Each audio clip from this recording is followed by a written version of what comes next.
It's Monday morning. You wake up, your coffee is still too hot to drink, and your phone lights up like a warning flare.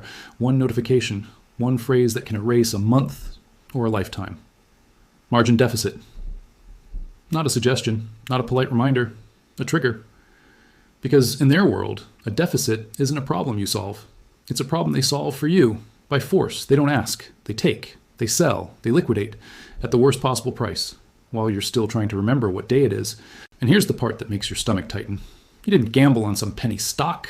You didn't chase a meme. You didn't buy a fantasy. You bought silver, the metal your grandparents trusted, the metal that still sits in old dresser drawers like a family secret.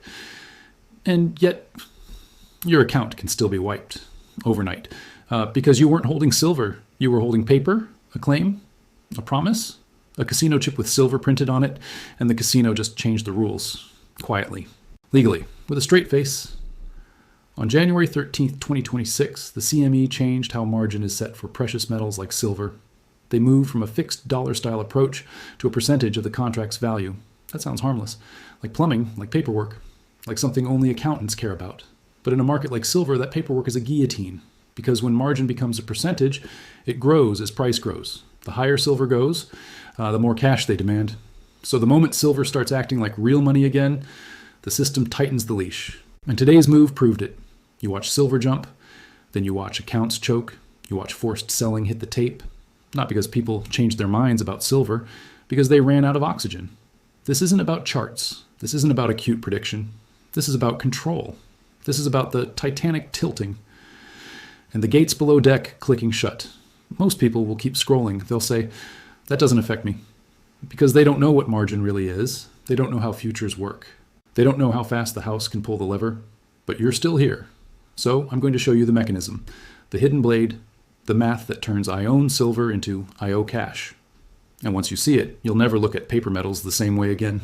A standard COMEX silver futures contract is 5,000 ounces. Not 50, not 500, 5,000. So let's do the simplest math on earth. If silver is $90 an ounce, 5,000 ounces times $90. That's $450,000. One contract controls nearly $500,000 worth of silver. Now pause. Ask yourself a question. Do normal people have $450,000 sitting around to buy a single contract? Of course not. So what do? They post margin, a deposit, a performance bond. The casino calls it responsibility. They even dress it up with fancy language so you don't feel like you're gambling. But what margin really is permission to play with leverage. And leverage is a ticking time bomb when the house controls the rules. Here's the retention killer most channels miss, so listen close. Your contract isn't just a bet on price. It's a daily cash machine. Every day the market moves, your account is marked to market. Winners get credited, losers get divided, daily, sometimes minute by minute. So if you're on the wrong side of a fast move, you don't get time to wait it out. You get a margin call, a demand, cash, now. And under the newer framework, margin is set as a percentage of the contract's value.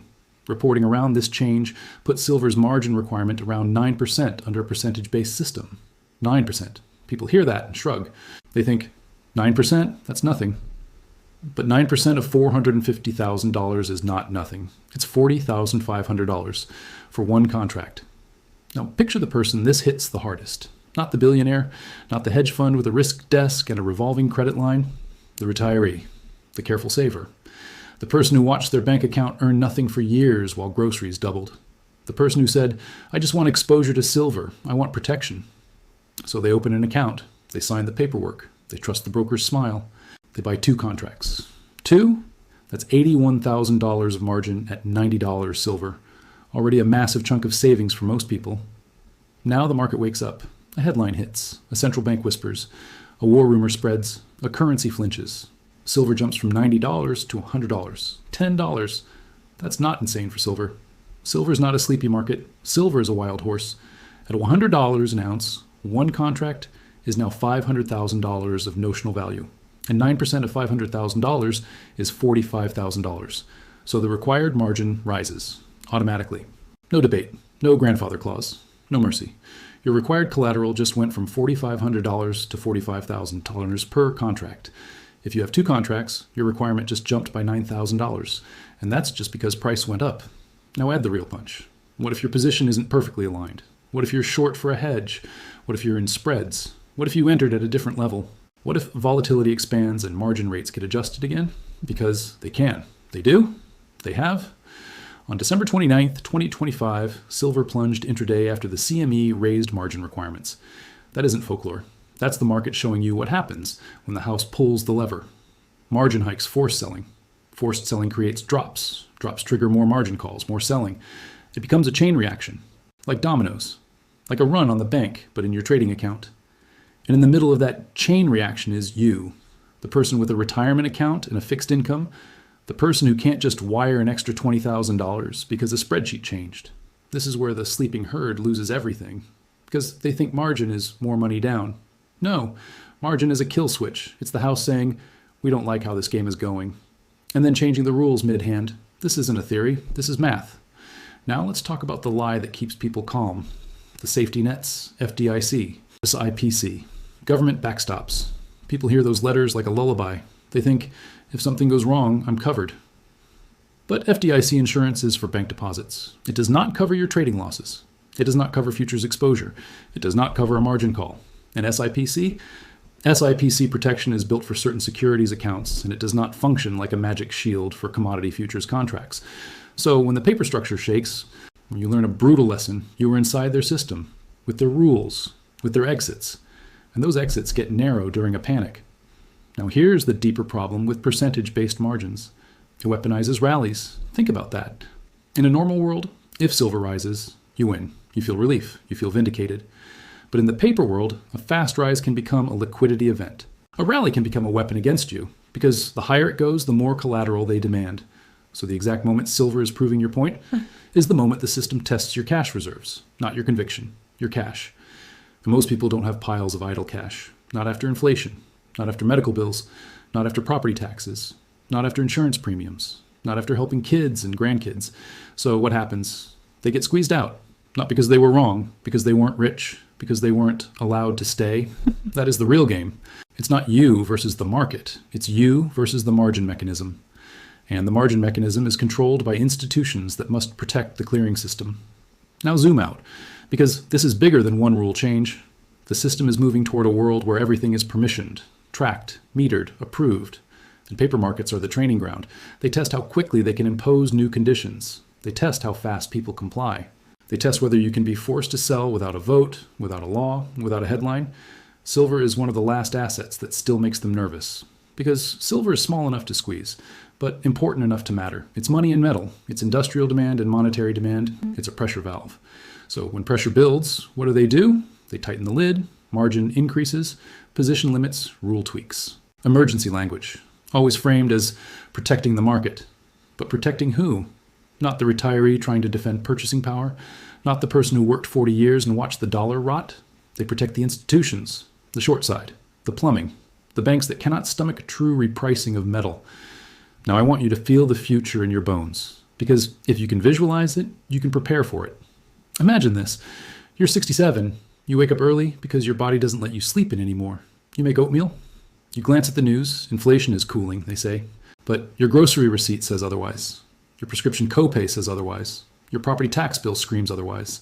You sit down at your computer to check your silver hedge. You see a spike. Silver is up hard. For a second, you feel relief. Finally, protection.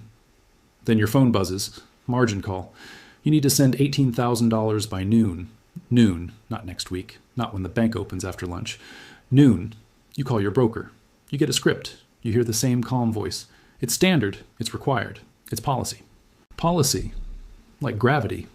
Like you have no choice. You don't have $18,000 in cash.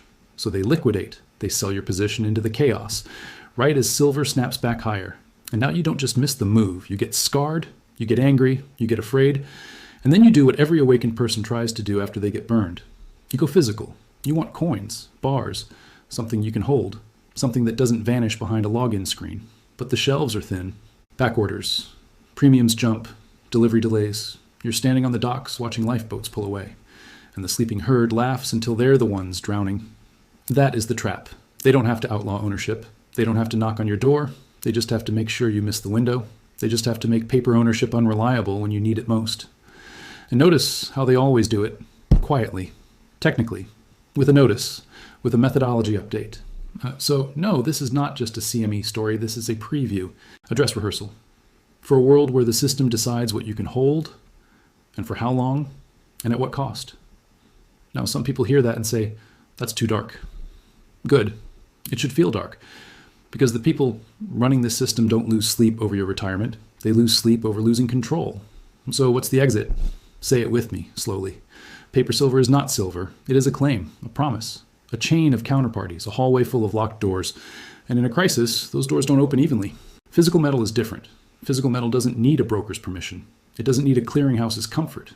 It doesn't need a margin algorithm. It just sits there, heavy, silent, honest.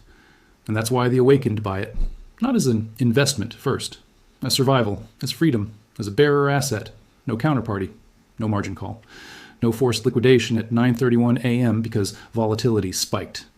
This is what people miss when they chase exposure. Exposure is not ownership. Exposure is a leash. Ownership is a key. Counterparty risk is the leash. And paper markets are built on counterparty risk. Your broker, your clearing firm, the exchange, the liquidity provider, the bank behind them, the bank behind them. And when volatility hits, that chain is tested. If one link tightens, you feel it. If one link breaks, you bleed. Physical metal breaks the chain.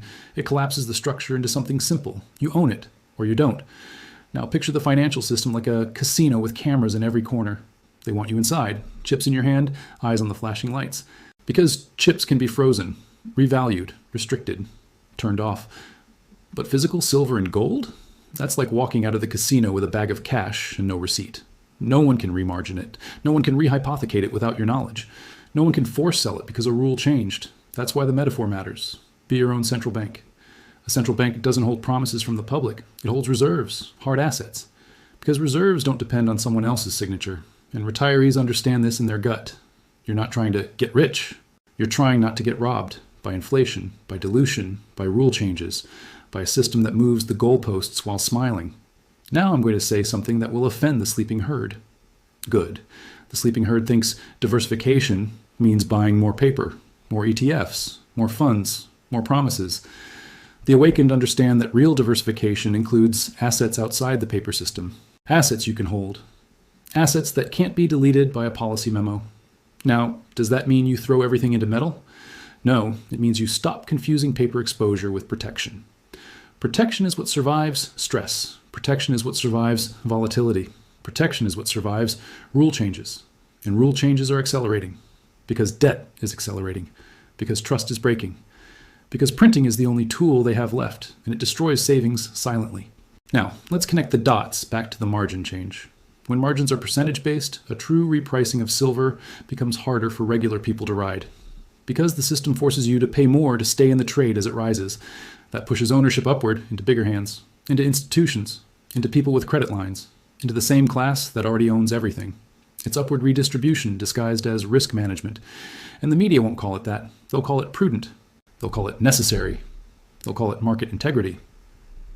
But the result is the same. The awakened get pushed toward physical. The sleeping herd stays trapped in paper until the day paper doesn't perform, until the day the website won't load, until the day the broker's email starts with, due to extraordinary market conditions. You've seen those words before. They always arrive when you need your money most. So what do? You build a lifeboat before the water reaches your knees. You don't wait for the headline. You don't wait for the panic. Because when the panic comes, everyone wants the same thing at the same time. And that's when premiums explode. That's when delays happen. That's when the sold out sign appears. Now, I'm going to give you a simple test.